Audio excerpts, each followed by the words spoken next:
Hi friends, ಎಲ್ಲರೂ ಹೇಗಿದ್ದೀರಾ? ಎಲ್ಲರೂ ಚೆನ್ನಾಗಿದ್ದೀರಾ ಅಂತ ಭಾವಿಸ್ತಾ ಇದ್ದೀನಿ. ನಾನು ಕೂಡ ಚೆನ್ನಾಗಿದ್ದೀನಿ. ಇದೇ ಮೊದಲು ನನ್ನ ವಿಡಿಯೋ ನೋಡ್ತಾ ಇದ್ರೆ ಪ್ಲೀಸ್ ಸಬ್ಸ್ಕ್ರೈಬ್ ಮಾಡಿ, ಸಪೋರ್ಟ್ ಮಾಡಿ. ಹಾಗೆ ಪೂರ್ತಿ ವಿಡಿಯೋ ನೋಡಿ. ಈ ವಿಡಿಯೋ ನಿಮ್ಗೆ ಇಷ್ಟ ಆದ್ರೆ ಒಂದು ಲೈಕ್ ಮಾಡಿ, ಹಾಗೆ ಶೇರ್ ಮಾಡಿ. ಇದ್ರ ಬಗ್ಗೆ ನಿಮ್ಗೆ ಏನಾರ ಇನ್ಫಾರ್ಮೇಶನ್ ಅಂದ್ರೆ ಏನಾರ ನಿಮ್ಗೆ ಕ್ವಶನ್ ಅಂತರ ಏನಿದ್ರೆ ಕಮೆಂಟ್ ಮೂಲಕ ತಿಳಿಸಿ. ಹಾಗೆ ಇವತ್ತು ಅಂದ್ರೆ ಹುಳ್ಳಿಕಾಳು ಮೊಳಕೆ ತೆಗ್ದಿದ್ನಲ್ಲ, ಆ ಹುಳ್ಳಿಕಾಳನ್ನ ಬಸಾರ್ ಮಾಡೋಣ ಅಂದ್ಬಿಟ್ಟು ಇಷ್ಟು ಐಟಮ್ನ ತಗೊಂಡಿದ್ದೀನಿ. ಇಷ್ಟು ಐಟಮ್ ಬಂದು ಇವಾಗ ಹುರ್ಕೋಬೇಕು. ಈ ಕಡೆ ಬಂದು ಒಗ್ಗರಣೆಗೆ ತಗೊಂಡಿದ್ದೀನಿ ಈರುಳ್ಳಿನ. ಇವಾಗ ನೋಡಿ ಅದು ಬೆಳ್ಳುಳ್ಳಿ ಮತ್ತೆ ಸ್ವಲ್ಪ ಶುಂಠಿನ ಹುರ್ಕೊಂಡೆ. ಹಾಗೆ ಈರುಳ್ಳಿ ಮತ್ತೆ ಮೆಣಸಿನ್ಕಾಯಿ ಕೂಡ ಹುರ್ಕೋಬೇಕು ಸಾರಿ. ಹಾಗೆ ಇವಾಗ ಸ್ವಲ್ಪ ಜೀರಿಗೆ ಹಾಕಿ ಸ್ವಲ್ಪ ಬೆಚ್ಚಗ್ ಮಾಡ್ಕೋಬೇಕು ಜೀರಿಗೆ ಕೂಡ. ಹಾಗೆ ಟೊಮೊಟೊನು ಕೂಡ ಸ್ವಲ್ಪ ಬೇಯಿಸ್ಕೋಬೇಕು. ಅಂದ್ರೆ ಸ್ವಲ್ಪ ಟೊಮೊಟೊ ಹಸಿ ಸ್ಮೆಲ್ ಹೋಗೋ ತನಕ ಚೆನ್ನಾಗಿ ಬೇಯಿಸ್ಕೊಂಡು ಅದಕ್ಕೇನೆ ಸ್ವಲ್ಪ ಕೊತ್ತಂಬರಿ ಸೊಪ್ಪನ್ನ ಹಾಕೊಂತ ಇದ್ದೀನಿ. ಅದು ಕೂಡ ಚೆನ್ನಾಗಿ ಬಾಡಿದ್ಮೇಲೆ ತೆಂಗಿನಕಾಯಿ ತುರಿದಿಟ್ಕೊಂಡಿದ್ನಲ್ಲ, ಆ ತೆಂಗಿನಕಾಯಿ ಹಾಕಿ ಇವಾಗ ಚೆನ್ನಾಗಿ ಫ್ರೈ ಮಾಡ್ಕೊಂಡಿದ್ದೀನಿ. ಹಾಗೆ ಆವಾಗಲೇ ಎಲ್ಲ ಹುರ್ಕೊಂಡಿದ್ನಲ್ಲ ಐಟಮ್ಸ್ನ, ಇವಾಗ ಅದನ್ನು ಕೂಡ ಹಾಕಿ ಇವಾಗ ಮತ್ತೆ ಅದೇ ಬಾಣಲಿಲಿ ಚೆನ್ನಾಗಿ ಮಿಕ್ಸ್ ಮಾಡ್ಕೊಂಡು ಫ್ರೈ ಮಾಡ್ಕೊತಾ ಇದ್ದೀನಿ. ಈ ತರ ಮಾಡೋದ್ರಿಂದ ಬಸ್ಸಾರು ತುಂಬಾನೇ ಟೇಸ್ಟಿಯಾಗಿರುತ್ತೆ. ಹಾಗಾಗಿ ಈ ಮೆಥಡ್ ಫಾಲೋ ಮಾಡಿ.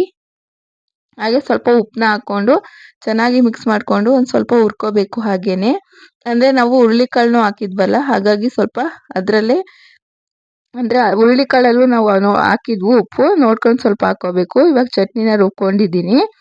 ಇವಾಗ ಒಂದು ಬಾಣಲೆಗೆ ಅಂದ್ರೆ ಒಂದು ಪಾತ್ರೆಗೆ ಸಾಸಿವೆ ಮತ್ತೆ ಮೆಣಸಿನ್ಕಾಯಿನ ಹಾಕಿ ಫ್ರೈ ಮಾಡ್ಕೊತಾ ಇದ್ದೀನಿ. ಹಾಗೆ ಸ್ವಲ್ಪ ಕರಿಬೇವನ್ನು ಹಾಕಿ ಚೆನ್ನಾಗಿ ಫ್ರೈ ಮಾಡ್ಕೊಂಡಾದ್ಮೇಲೆ ರುಬ್ಕೊಂಡಿದ್ವಲ್ಲ ಅಂದ್ರೆ ಖಾರನ ಇವಾಗ ಹಾಕಿ ಚೆನ್ನಾಗಿ ಮಿಕ್ಸ್ ಮಾಡ್ಕೊಬೇಕು.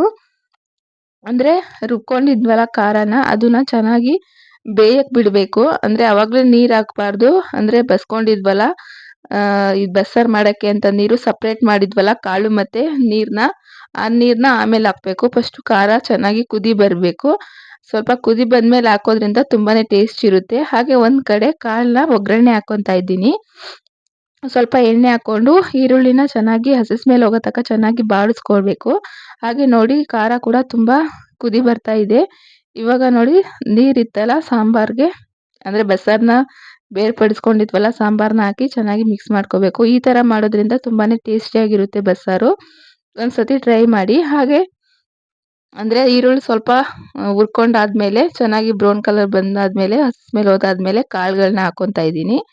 ಅದಕ್ಕೆ ಅರ್ಧ ಹೋಳು ತೆಂಗಿನ ತುರಿನ ತುರ್ಕೊಂಡಿದ್ನಲ್ಲ ಅದನ್ನ ಹಾಕ್ಕೊಂಡು ಚೆನ್ನಾಗಿ ಮಿಕ್ಸ್ ಮಾಡ್ಕೊಂಡಿದ್ದೀನಿ. ತುಂಬಾ ಚೆನ್ನಾಗಿರುತ್ತೆ ಬಸ್ಸಾರು, ಮುದ್ದೆ ಅದಕ್ಕೆಲ್ಲ ಟೇಸ್ಟು. ಹಾಗೆ ಇವಾಗ ಊಟ ಎಲ್ಲ ಮಾಡ್ಕೊತಾ ಇದ್ದೀವಿ. ನೋಡಿ ತುಂಬ ಹಳ್ಳಿ ಕಡೆ ಈ ಥರ ಊಟ ಅಂದರೆ ತುಂಬಾ ಇಷ್ಟಪಡ್ತಾರೆ. ಅಂದರೆ ಹೊಲದಲ್ಲಿ ಕೆಲಸ ಮಾಡೋರಿಗೆ ಈ ಥರನೇ ಬೆಸ್ಟು. ಹಾಗಾಗಿ ಯಾವಾಗಲೂ ಬೆಳಗ್ಗೆ ಹೊತ್ತು ಮುದ್ದೆನೇ ಮಾಡಿರ್ತೀನಿ ಒಂದೊಂದು ಟೈಮು. ಹಾಗೆ ಇಲ್ಲಿ ಹುರುಳಿಕಾಳನ್ನ ಅಂದರೆ ಹುರಿದ್ಬಿಟ್ಟು ಮೇಲ್ಗಡೆ ಸಿಪ್ಪೆನ ತೆಗಿತಾ ಇದ್ದಾರೆ. ಬೇಳೆ ಮತ್ತು ಅದನ್ನ ಬೇರ್ಪಡಿಸ್ತಾರೆ. ಇದು ಯಾಕೆ ಅಂದರೆ ಇದು ಹುರುಳಿಕಾಳನ್ನ ಅಂದರೆ ಹಿಟ್ಟು ಮಾಡಿಕೊಂಡು ಅದ್ರ ಸಾಂಬಾರು ಕೂಡ ಮಾಡ್ತಾರೆ. ನೆಕ್ಸ್ಟ್ ವಿಡಿಯೋದಲ್ಲಿ ಅದು ಸಾಂಬಾರು ಹೇಗೆ ಮಾಡೋದು ಅಂತ ತೋರಿಸ್ತಾ ಇದೀನಿ. ನೋಡಿ ಹುರುಳಿಕಾಳನ್ನ ಚೆನ್ನಾಗಿ ಹುರ್ಕೊಬಿಡ್ತಾರೆ ಕೆಂಪು ಬಣ್ಣ ಬರೋ ತನಕ. ಚೆನ್ನಾಗಿ ಹುರಿದ್ಬಿಟ್ಟು ಈ ಥರ ಬೀಸೋ ಕಲ್ಲಲ್ಲಿ ಬೇಳೆ ಮತ್ತು ಸಿಪ್ಪೆನ ತೆಗಿತಾರೆ. ನೋಡಿ ಬೇಳೆ ಕೂಡ ತುಂಬ ಚೆನ್ನಾಗಿ ಬಂದಿದೆ. ಅಂದರೆ ಹಳೆ ಕಾಲದಲ್ಲೆಲ್ಲ ಇದೇ ಥರ ಯೂಸ್ ಮಾಡ್ತಿದ್ರು. ಅದನ್ನ ಮಿಕ್ಸಿ ಅಂದರೆ ಮಿಲ್ಲಿಗೆ ಹೋಗಿ ಹಾಕಿಸ್ತಾರೆ. ಅವಾಗ ಹಿಟ್ಟಿಂದ ಸಾಂಬಾರು ಮಾಡ್ತಾರೆ. ಮುಂದಿನ ವಿಡಿಯೋದಲ್ಲಿ ತೋರಿಸ್ತೀನಿ ಹೇಗೆ ಮಾಡೋದು ಅಂತ. ನೋಡಿ ತುಂಬ ಚೆನ್ನಾಗಿ ಬೆಳೀತಾ ಇದೆ ಗಿಡ. ಅದು ಕಿತ್ಳೆಹಣ್ಣು ಗಿಡ. ಸುಮ್ಮನೆ ಅದು ಹಾಕಿದ್ದು ಅದು ಇಷ್ಟು ಚೆನ್ನಾಗಿ ಬೆಳೀತೆ ಅಂತ ಅಂದ್ಕೊಂಡಿರಲಿಲ್ಲ. ತುಂಬ ಚೆನ್ನಾಗಿ ಬೆಳೀತಾ ಇದೆ. ಹಾಗೆ ಈ ಗಿಡ ಬಂದು ನಿಂಬೆಹಣ್ಣು ಗಿಡ ಅಂತೆ. ಅದು ನಮ್ಮ ಮನೆಯವರು ಆನ್ಲೈನಲ್ಲಿ ತರಿಸಿದ್ರು. ಅಂದರೆ ಎನಿ ಟೈಮ್ ಅದು ನಿಂಬೆಹಣ್ಣು ಬಿಡುತ್ತೆ ಅಂತ ತರಿಸಿದ್ದಾರೆ. ನೋಡೋಣ ಅದು ಹಾಕೋಣ. ನೋಡಿ 2 ಗಿಡ ಅಂತೂ ತುಂಬಾನೇ ಚೆನ್ನಾಗಿ ಬೆಳೀತಾ ಇದೆ. ಮತ್ತೆ ಈ ಕಡೆ ಗಿಡ ಕೂಡ ಕಿತ್ಳೆಹಣ್ಣು ಗಿಡ. ಅದು ನಮ್ಮ ಮನೆಯವ್ರು ಹಾಕಿರೋದು. ಆ 2 ಗಿಡ ನಾನು ಹಾಕಿರೋದು. ತುಂಬಾ ಚೆನ್ನಾಗಿ ಬೆಳೀತಾ ಇದೆ. ಅಂದರೆ ಅಕ್ಕಿ ನೀರು ಅವಾಗವಾಗ ತೊಳ್ದು ಹಾಕ್ತಾನೆ ಇರ್ತೀನಲ್ಲ, ತುಂಬಾನೇ ಚೆನ್ನಾಗಿ ಬೆಳೀತಾ ಇದೆ ಅದು. ಹಾಗೆ ಸ್ವಲ್ಪ ರಾಗಿ ತೊಳೆದಿದ್ವಲ್ಲ ಅಂದರೆ ಮನೆ ರಾಗಿನೇ, ಮನೆಯಲ್ಲಿ ಇದು ಮಾಡಿರೋ ರಾಗಿನೇ. ಆದರೂ ಸ್ವಲ್ಪ ಧೂಳು ಅದು ಇರುತ್ತಲ್ಲ ಕಣ್ಣದಲ್ಲಿ. ಯಾವಾಗ ಅಂದರೆ ಮಿಷಿನಲ್ಲಿ ಕ್ಲೀನ್ ಮಾಡಿಸೋದಿಲ್ಲ, ಕಣ್ಣದಲ್ಲಿ ಮಾಡಿಸಿದ್ವು. ಹಾಗೆ ಕೆಮ್ಮಣ್ಣೆಲ್ಲ ಮೆತ್ಕೊಂಡಿರುತ್ತೆ. ತೊಳಿಬೇಕಾದ್ರೆ ಗೊತ್ತಾಗುತ್ತೆ ಅದ್ರಲ್ಲಿ ಹೋಗೋ ಧೂಳು. ಅದನ್ನೆಲ್ಲ ಇವಾಗ ನಮ್ಮ ಅತ್ತೆ ತೊಳೆದೋಗಿದ್ರು. ನನಗೆ ಈ ರಾಗಿ ಎಲ್ಲ ತೊಳಿತೀನಿ. ಆದರೆ ಅದರಲ್ಲಿರೋ ಕಲ್ಲುಗಳೆಲ್ಲ ಸ್ವಲ್ಪ ಜಾಲಿಸಿ ತೆಗಿಯೋಕ್ಕೆ ಸ್ವಲ್ಪ ಕಷ್ಟ ಆಗುತ್ತೆ. ಹಾಗಾಗಿ ನಮ್ಮ ಅತ್ತೆನೇ ತೊಳೆದೋಗಿದ್ರು. ಅವಾಗವಾಗ ಕೈ ಆಡಿಸ್ತಾ ಇರು ಅಂದರೆ ಅಷ್ಟೊಂದು ಬಿಸಿಲಿರಲ್ಲ, ಹಾಗಾಗಿ ಸ್ವಲ್ಪ ಕೈ ಆಡಿಸ್ತಾ ಇದ್ದೆ. ಅಂದರೆ ಬೇಗ ಇದಾಕಿದ್ರೆ ಬಿಸ್ಲಿಲ್ಲ ಅಂದ್ರೆ ಒಂಥರ ಬೂಸ್ಟ್ ಬರೋ ತರ ಆಗ್ಬಿಡುತ್ತೆ ಹಿಟ್ಟು. ಹಾಗಾಗಿ ಸ್ವಲ್ಪ ಬಿಸ್ಲಲ್ಲಿ ಚೆನ್ನಾಗಿ ಒಣಗಿಸ್ಬೇಕು. ಹಾಗೆ ಸ್ವಲ್ಪ ಪುರಿ ಇತ್ತು, ಅದಕ್ಕೆ ಸ್ವಲ್ಪ ಸಾಂಬಾರ್ನ ಹಾಕೊಂಡು ತಿಂತಾ ಇದ್ದೀನಿ. ಅಂದ್ರೆ ನಾವೇನಂದ್ರೆ ಪಕ್ಕ ನಾಟಿ ಸ್ಟೈಲು. ಏನಾದ್ರು ಇದ್ರೆ ಅಂದ್ರೆ ಪುರಿ ಅಂದ್ರೆ ಅನ್ನ ಇರ್ಲಿಲ್ಲ ಅಂದ್ರೆ ಪುರಿಗೆ ಸಾಂಬಾರ್ ಹಾಕೊಂಡ್ ತಿಂತಾ ಇರ್ತೀವಿ. ನೀವ್ ಯಾರಾದ್ರೂ ಈ ತರ ತಿಂತೀರಾ ಅಂತ ಕಮೆಂಟ್ ಮೂಲಕ ತಿಳಿಸಿ. ಇದು ಒಂಥರ ತುಂಬಾನೇ ಟೇಸ್ಟಿಯಾಗಿರುತ್ತೆ ಈ ತರ ತಿನ್ನೋದ್ರಿಂದ. ನಾನಂತೂ ಪುರಿ ಮಿಕ್ಕುದೇ ಇದೇ ತರ ಮಾಡೋದು. ಇಲ್ಲ ಕಾಫಿಗೆ ಹಾಕೊಂಡ್ ಕುಡಿತೀನಿ ಟೀಗೆ, ಇಲ್ಲ ಸಾಂಬಾರ್ ಹಾಕೊಂಡು ಪುರಿನ ತಿಂದ್ಬಿಡ್ತೀನಿ. ಅಂದ್ರೆ ಪರ್ಸನಲ್ ಆಗಿ ಒಬ್ರು ಕಾಮೆಂಟ್ ಮಾಡಿದ್ರು, "ನಿಮ್ ಮಗಳು ಫೋಟೋನ ಎಲ್ ಮಾಡ್ಸಿದ್ರಿ?" ಅಂತ. ಅಂದ್ರೆ ನನ್ಗೆ ಗೊತ್ತಿರೋರ ಫ್ರೆಂಡ್ ಅವರು, ನಮ್ ರಿಲೇಷನ್ ಅವರೇ. ಇದನ್ನ ನನ್ ಮಗಳು 9 ತಿಂಗಳಿದ್ದಾಗ ಮಾಡ್ಸಿರೋ ಫೋಟೋ. ಅಂದ್ರೆ ಇದು ಉಳಿಯಾರಲ್ಲೇ ಮಾಡ್ಸಿರೋದು, ಅಂದ್ರೆ ನಮ್ಮೂರ್ ಹತ್ರನೇ. ನಿಮಗೆ ಯಾವ್ದಾರ ಬಂದ್ರೆ ಪರ್ಸನಲ್ ಆಗಿ ಹೇಳ್ತೀನಿ. ಹಾಗೆ ನಮ್ಮತ್ತೆ ಸ್ವಲ್ಪ ಸೊಪ್ಪನ್ನ ಕಿತ್ಕೊಂಡ್ ಬಂದಿದ್ರು. ಅಂದ್ರೆ ಈ ಸೊಪ್ಪು ನಮ್ಮ ಹೊಲದಲ್ಲೇ ಇತ್ತು. ಸೊ ಅಂದ್ರೆ ಮೆಡಿಸಿನ್ ಗಿಡ ಹಾಕಿದೀವಲ್ಲ, ಆ ಗಿಡದಲ್ಲಿತ್ತು. ಈ ಸೊಪ್ಪು ಹೆಸ್ರು ಏನು ಅಂತ ನಂಗೂ ಸರಿಯಾಗಿ ಗೊತ್ತಿಲ್ಲ. ನಿಮಗೆ ಯಾರಾರು ಗೊತ್ತಿದ್ರೆ ಕಾಮೆಂಟ್ ಮಾಡಿ. ಅದೇ ಅದನ್ನು ಕೂಡ ಇವಾಗ ಸೋಸ್ಕೊಂತಾ ಇದ್ದೀನಿ. ಅಂದ್ರೆ ಈ ಕಾಂಗ್ರೆಸ್ ಗಿಡಗಳು ಅಂತೀವಲ್ಲ, ಅದು ಸ್ವಲ್ಪ ಮಿಸ್ ಆಗಿ ಬಂದ್ಬಿಡುತ್ತೆ ಕೀಳ್ಬೇಕಾದ್ರೆ. ಹಾಗಾಗಿ ಅದನ್ನು ಕೂಡ ಸೋಸ್ಕೊಂತಾ ಇದ್ದೀನಿ. ಅಂದ್ರೆ ನಾವು ದುಡ್ಡು ಕೊಟ್ಟು ತರಕ್ಕಿಂತ ಈ ತರ ಹೊಲದಲ್ಲಿ ಸಿಗೋ ಸೊಪ್ಪಿನ ರುಚಿನೇ ಬೇರೆ. ದುಡ್ಡು ಕೊಟ್ಟು ತರೋದು ಅಷ್ಟು ರುಚಿನೇ ಇರೋದಿಲ್ಲ. ಹಳ್ಳಿ ಕಡೆ ಜಾಸ್ತಿ ದುಡ್ಡು ಕೊಟ್ಟು ಪರ್ಚೇಸ್ ಮಾಡೋದು ಸ್ವಲ್ಪ ಕಮ್ಮಿನೇ. ಅಂದ್ರೆ ನಾವು ತಗೊಳ್ಳೋದು ಸ್ವಲ್ಪ ಕಮ್ಮಿನೇ. ಈ ಸೀಸನ್ ಬಂತು ಅಂದ್ರೆ ಈ ತರ ಹೊಲದಲ್ಲಿ ಕಿತ್ಕೊಂಡ್ಬಂದು ಸೊಪ್ಪು ಮಾಡೋದೇ ಜಾಸ್ತಿ. ತುಂಬಾನೇ ಟೇಸ್ಟಿಯಾಗಿರುತ್ತೆ ಈ ಸೊಪ್ಪು. ಹೊಲದಲ್ಲಿ ಸಿಗೋ ಸೊಪ್ಪನ್ನ ಸಾಂಬಾರ್ ಮಾಡಿ ತಿಂದ್ರೆ ನೋಡಿ ಈ ತರ ಇವಾಗೆಲ್ಲ ಸೋಸ್ಕೊಂಡಿದ್ದೀನಿ. ನಮ್ಮತ್ತೆನು ಕೂಡ ಅಂದ್ರೆ ಅವತ್ತು ಹಲಸಂಡೆ ಕಾಳೆಲ್ಲ ಹುಳ ಆಗಿತ್ತು ಅಂದ್ನಲ್ಲ, ಅದನ್ನೆಲ್ಲ ಇವಾಗ ಕ್ಲೀನ್ ಮಾಡ್ತಾ ಇದ್ದಾರೆ. ಅದನ್ನ ಇವಾಗ ನಾನು ಕೂಡ ಅಂದ್ರೆ ಅತ್ತೆ ಅದನ್ನ ನಾನು ಇವಾಗ ಬೀಸೋ ಕಲ್ಲಲ್ಲಿ ಬೇಳೆ ಮಾಡ್ಬಿಡೋಣ, ಸುಮ್ನೆ ಹುಳ ಎಲ್ಲ ತಿಂದು ವೇಸ್ಟ್ ಆಗುತ್ತೆ ಅಂತಿದ್ರು. ಅದನ್ನ ಕ್ಲೀನ್ ಮಾಡ್ತಿದ್ರು. ಹಾಗೆ ನಮ್ಮ ಮಾವ ಅವರು 2 ಎಳ್ನೀರ್ನ ಕಿತ್ಕೊಂಡ್ ಬಂದಿದ್ರು. ಲಸ್ಸು ಮತ್ತೆ ಸೋನಿಗೆ ಇಬ್ರಿಗೂ ಕುಡ್ಸಿ ನನ್ಗೂ ಒಂದ್ ಲೋಟ ಕೊಟ್ಟಿದ್ರು. ಮತ್ ನಾನು ಒಂದ್ ಲೋಟ ಕುಡ್ಕೊಂಡೆ. ಲಸ್ಸು ಅಂತೂ ಅವನಿಗಂತೂ ಎಳ್ನೀರಂದ್ರೆ ತುಂಬಾ ಇಷ್ಟ. ಅದನ್ನ ಕುಡಿತಾನೆ ಇರ್ತಾನೆ. ಆದ್ರೆ ಸ್ವಲ್ಪ ಕುಡಿಸಕ್ಕೆ ಭಯ. ಯಾಕೆಂದ್ರೆ ಅವ್ನಿಗೆ ಬೇಗ ನೆಗಡಿ ಆಗ್ಬಿಡುತ್ತೆ. ಹಾಗಾಗಿ ಸ್ವಲ್ಪ ಭಯ. ಆದ್ರೂ ಕೂಡ ಅವ್ನು ಸ್ವಲ್ಪ ಕುಡ್ದ. ಅಂದ್ರೆ ಎಳ್ನೀರ್ ಕುಡಿಯೋದ್ರಿಂದ ಶೀತ ಆಗಲ್ಲ ಅಂತಾರೆ. ಆದ್ರೆ ಅವ್ನಿಗೆ ಬೇಗ ಶೀತ ಆಗುತ್ತೆ ಎಳ್ನೀರ್ ಕುಡಿಯೋದ್ರಿಂದ. ಹಾಗೆ ಅದ್ರಲ್ಲಿರೋ ಅಂದ್ರೆ ಕೊಬ್ಬರಿ, ಅಂದ್ರೆ ಎಳ್ನೀರಿನಲ್ಲಿರೋದಂತ ಇದನ್ನೆಲ್ಲ ತಿನ್ಕೊಂಡು ನೋಡಿ ಸ್ವಲ್ಪ ಗಟ್ಟಿ ಇತ್ತು. ಆದ್ರೂ ಅದನ್ನ ತಿನ್ಕೊಂಡು ಹಾಗೆ ಇವಾಗ ಸೊಪ್ಪು ತೊಳಿಯೋಣ ಅಂತ ಈಚೆ ಬಂದ್ರೆ ಇಬ್ರು ನೋಡಿ ನನ್ಕಿಂತ ಮುಂಚೆ ಅವರೇ ತೊಳಿತಾ ಇದ್ದಾರೆ. ಈ ಕಡೆ ಬರ್ರು ಅಂತ ಕೇಳಿದ್ರುನು ಮಾತ್ ಕೇಳ್ದೇನೆ ನಾವೇ ತೊಳಿತೀವಂತ ಆ ಕಡೆಯಿಂದ ಈ ಕಡೆ ಒಬ್ರು ಮುಖ ಒಬ್ರು ನೋಡ್ಕೊಂಡು ಆಟ ಆಡ್ಕೊಂಡು ಇಬ್ರು ಕೂಡ ತೊಳಿತಾ ಇದ್ರು. ಎಷ್ಟು ಕೇಳಿದ್ರು ಮಾತ್ ಕೇಳಿಲ್ಲ. ಅವಾಗ ಇವಾಗ ಇಬ್ರಿಗೂ ಬೈದ್ ಕಳಿಸ್ಲಿಕ್ಕೆ ಹೋದ್ರು. ಆದ್ರೂ ಲಸು ಹೋದ. ಸೋನಿ ಅಂತೂ ಒಂಥರ ಇದು ಹೋಗ್ಲೇ ಇಲ್ಲ. ಆಮೇಲೆ ಮತ್ತೆ ಜೋರಾಗಿ ಗದ್ರಿದ ತಕ್ಷಣ ಓಡ್ ಹೋಗಿದ್ಲು. ನಾನು ಕೂಡ 2-3 ಸತಿ ಈ ತರ ತೊಳೆದ್ ಇಕ್ಕೋದ್ರಿಂದ ಬೆಳಗ್ಗೆ ಅಷ್ಟ್ರಲ್ಲಿ ಒಂಥರ ಹೂವ ಆದಂಗ್ ಫುಲ್ ಅರಳ್ಕೊಂಡ್ಬಿಡುತ್ತೆ. ಅಂದ್ರೆ ಸೊಪ್ಪು ಅಷ್ಟು ಚೆನ್ನಾಗಿ ಇರುತ್ತೆ. ಹಾಗಾಗಿ ನೈಟೇ ತೊಳ್ದ್ ಇಕ್ಬಿಡ್ಬೇಕು. ನಾನು ಒಳಗಡೆ ಕಸ ಗುಡಿಸ್ತಿದ್ದೆ. ಸೋನಿ ನೋಡಿ ಹೊರಗಡೆ ಕಸ ಗುಡಿಸ್ತಾ ಇದ್ದಾಳೆ. ಹಾಗೆ ಇವಾಗ ಟೀ ಇಟ್ಬಿಟ್ಟು ಅಲ್ಲಿ ಕೊಟ್ಟು ಬಂದೆ ಅಂಗಡಿ ಹತ್ರ. ನಮ್ಮ ಮನೆಯವರು ಅಂದ್ರೆ ಕೋಳಿ ಮರಿ ಫುಡ್ ಇರುತ್ತಲ್ಲ, ಬಾಯ್ಲರ್ ಫುಡ್ ಅಂತ ಹೇಳ್ತಾರೆ. ಆ ಫುಡ್‌ನ ಮೇಕೆಗಳಿಗೆ ಮತ್ತೆ ಕುರಿಗಳಿಗೆ ಇಟ್ಟಿದ್ರು. ಅಂದ್ರೆ ಅದನ್ನ ಇಡೋದ್ರಿಂದ ಮೇಕೆಗಳಿಗೆ, ಕುರಿಗಳಿಗೆ ತುಂಬಾನೇ ಅಂದ್ರೆ ಸ್ವಲ್ಪ ದಪ್ಪ ಆಗೋದು, ಎನರ್ಜಿ ತರ ಅವ್ರಿಗೂ ಕೂಡ. ಆ ತರ ಇದಾಗುತ್ತೆ ಅಂತ ನಮ್ಮ ಮನೆಯವರು ದಿನ ಇಕ್ತಾರೆ. ಅಂದ್ರೆ ಅದು ಒಂದ್ ಚೀಲ ತಗೊಂಡ್ಬಂದ್ರೆ ಕೋಳಿಗೂ ಆಗುತ್ತೆ, ಹಾಗೆ ಮೇಕೆ ಮರಿ, ಕುರಿ ಮರಿಗೂ ಆಗುತ್ತೆ ಅಂತ ಒಂದ್ ಚೀಲ ತಂದ್ಬಿಡ್ತೀವಿ. ದಿನ ಅದಕ್ಕೆ ಸ್ವಲ್ಪ ಇಟ್ಕೊಂಡು ಹೋಗ್ತಾ ಇರ್ತೀವಿ. ಹಾಗೆ ನಮ್ಮ ಅತ್ತೆನೂ ಕೂಡ ಬೀಸೋ ಕಲ್ಲಲ್ಲಿ ಬೇಳೆನ ಎಲ್ಲ ಇದ್ ಮಾಡ್ತಿದ್ರು. ಹಾಗೆ ಸಾಯಂಕಾಲಕ್ಕೆ ಅನ್ನ ಸಾಂಬಾರ್ ಇತ್ತಲ್ಲ, ಅಂದ್ರೆ ಬಸ್ಸಾರ್ ಇತ್ತಲ್ಲ, ಅದಕ್ಕೆ ಸೈಡಿಗೆ ಏನಾರ ಮಾಡು ಅಂತ ಅಂದ್ರು ನಮ್ಮ ಮನೆಯವರು. ಹಾಗಾಗಿ ಸ್ವಲ್ಪ ಮೊಟ್ಟೆನ ಕೊಟ್ಟು ಕಳ್ಸಿದ್ರು. ಒಂದ್ 8 ಮೊಟ್ಟೆನ. ಕಟ್ ಮಾಡೋಣ ಅಂತ ಕೂತ್ಕೊಂಡೆ ಹೊರಗಡೆ. ಆದ್ರೆ ಲಸ್ಸು ನೋಡಿ ಬಂದು ಕಟ್ ಮಾಡಕ್ಕೂ ಬಿಡ್ದೇನೆ ಈ ತರ ಬಂದು ಸತಾಯಿಸ್ತಾ ಇದ್ದ. ಅವ್ನೇನಂದ್ರೆ ಅವ್ನು ಬಂದ್ ಅಳ್ದ ತಕ್ಷಣ ಅವ್ನಿಗೆ ಎತ್ಕೋಬೇಕು. ಇಲ್ಲ ಅಂದ್ರೆ ಅವ್ನು ಅರ್ಧ ಗಂಟೆ 1 ಗಂಟೆ ಆಗೋ ತನಕ ಬಿಡೋದೇ ಇಲ್ಲ. ಅಷ್ಟ್ರಲ್ಲಿ ಅವ್ನಿಗೂ ಕೂಡ ಸಮಾಧಾನ ಮಾಡಿ ಕಟ್ ಮಾಡ್ಕೊಂಡು ಇವಾಗ ಸ್ವಲ್ಪ ಅಂದ್ರೆ ಒಳಗಡೆ ಎಲ್ಲ ಅನ್ನ ಮಾಡ್ಕೊಂತಿದ್ದೆ. ಸಾಂಬಾರ್ ಇತ್ತಲ್ಲ ಸಾಕು, ಇನ್ನೇನ್ ಡೈಲಿ ಮಾಡ್ತಾ ಇರೋದೇ ಹೆಣ್ಮಕ್ಳದಂದ್ರೆ ಅದೊಂದ್ ಇದು. ಸಾಂಬಾರ್ ಮಾಡು, ಅನ್ನ ಮಾಡು ಇದೇ ಆಗಿರುತ್ತೆ. ಸ್ವಲ್ಪ ಅಡಿಕೆ ಇತ್ತು, ಅದನ್ನು ಕೂಡ ಬೇಯಿಸ್ಕೋಬೇಕಾಗಿತ್ತು. ಅಂದ್ರೆ ನಮ್ ಗಿಡದಲ್ಲೇ ಒಂದ್ 10 ಅಡಿಕೆನೋ ಇತ್ತು, ಅಡಿಕೆ ಹೋಳು. ಅದನ್ನ ನಾನೇ ಕಟ್ ಮಾಡ್ಕೊಂಡು ಇವಾಗ ಅದನ್ನ ಇದ್ ಮಾಡೋಣ ಅಂತ ಎಲ್ಲ ಕಟ್ ಮಾಡಿ ಇಟ್ಟಿದ್ದೀನಿ. ಹಾಗೆ ನಾನು ಎಗ್ ಬುರ್ಜಿನ ಮಾಡ್ಕೊಳ್ಳೋಣ ಅಂತ ನೋಡಿ ಇಷ್ಟು ಐಟಮ್‌ನ ಕಟ್ ಮಾಡ್ಕೊಂಡು ಇಟ್ಕೊಂಡಿದ್ದೀನಿ. ಕ್ಯಾಪ್ಸಿಕಮ್ಮು, ಈರುಳ್ಳಿ ಮತ್ತೆ ಮೆಣಸಿನ್ಕಾಯಿ, ಕೊತ್ತಂಬರಿ ಸೊಪ್ಪನ್ನ. ನಾನು ಈ ತರ ಎಗ್ ಬುರ್ಜಿನ ಮಾಡ್ತೀನಿ. ನೋಡಿ ಫಸ್ಟ್ ಎಣ್ಣೆ ಹಾಕ್ಬಿಟ್ಟು ಅಂದ್ರೆ ಕ್ಯಾಪ್ಸಿಕಮ್‌ನ ಚೆನ್ನಾಗಿ ಎಣ್ಣೆಲಿ ಫ್ರೈ ಮಾಡ್ಕೊಂಡಿದ್ದೀನಿ.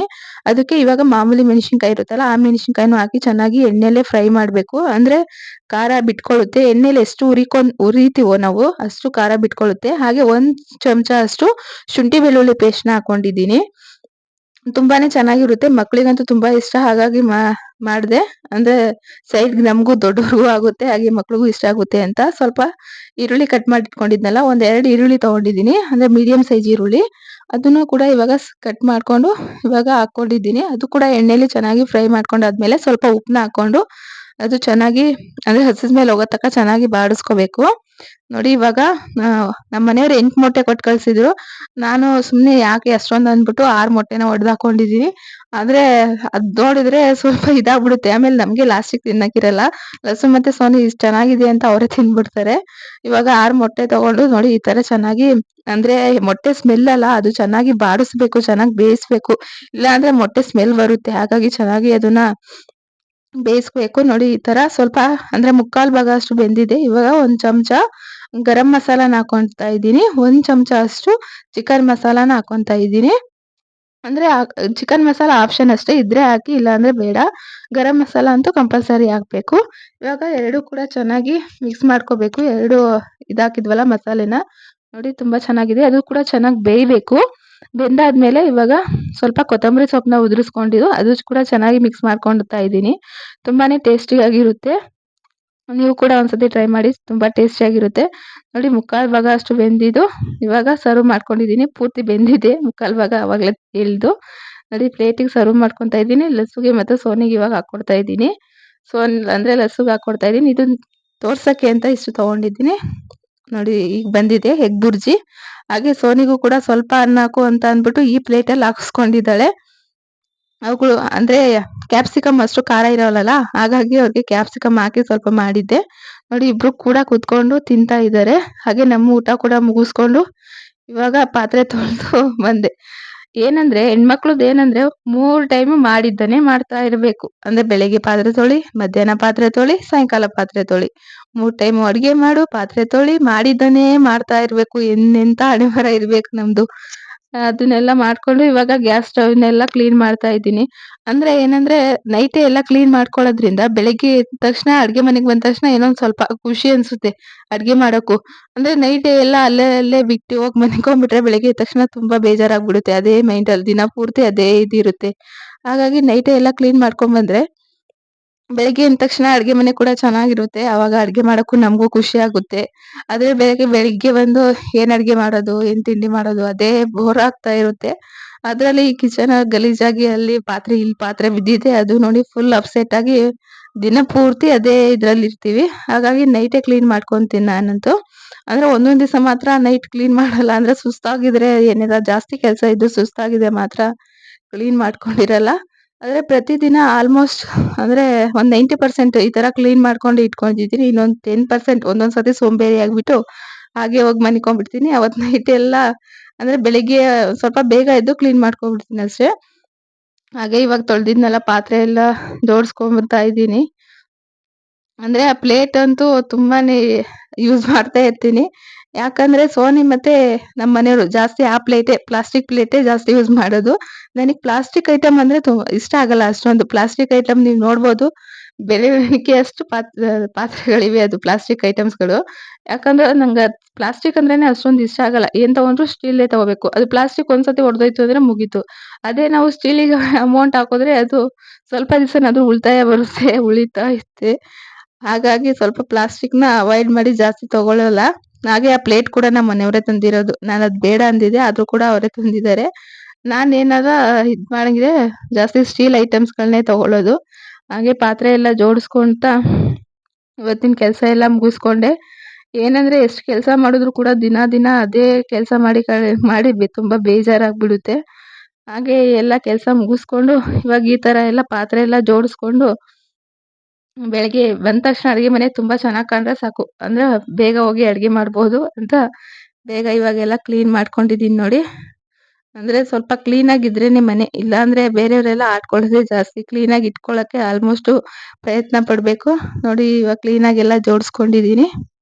ಈ ವಿಡಿಯೋ ನಿಮ್ಗೆ ಇಷ್ಟ ಆದ್ರೆ ಪ್ಲೀಸ್ ಒಂದು ಲೈಕ್ ಮಾಡಿ ಹಾಗೆ ಶೇರ್ ಮಾಡಿ ಸಬ್ಸ್ಕ್ರೈಬ್ ಮಾಡೋದನ್ನ ಮರಿಬೇಡಿ. ಪ್ಲೀಸ್ ಸಪೋರ್ಟ್ ಮಾಡಿ. Thank you for